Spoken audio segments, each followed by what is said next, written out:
Wassalamualaikum.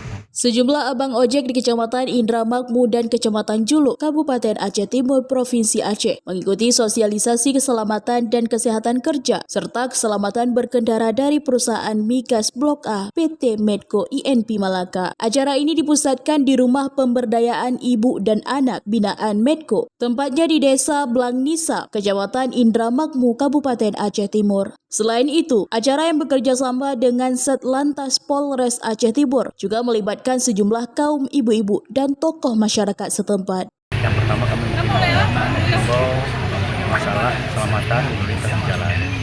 Ya minimal bagi pengguna jalan tetap berhati-hati menggunakan helm sebagai alat bantu pelindung kepala bahan.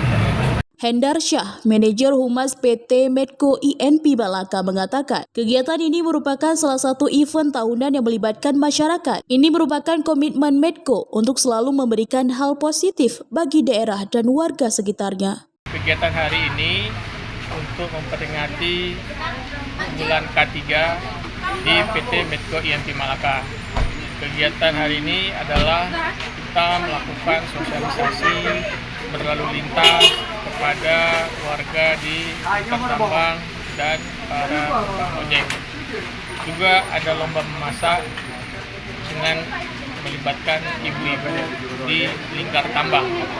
Kegiatan ini merupakan kegiatan rutin yang diselenggarakan oleh PT Medco INP Malaka, dan untuk tahun ini kita pusatkan kegiatan tersebut di Rumah Pemberdayaan Ibu dan Anak Kecamatan Indramakmu, Kabupaten Aceh Timur.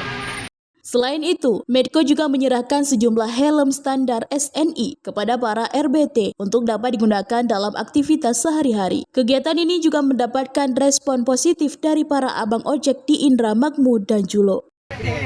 Alhamdulillah ini ada pengarahan dari Medco dan dari Satlantas memakai helm keselamatan kami semua RBT.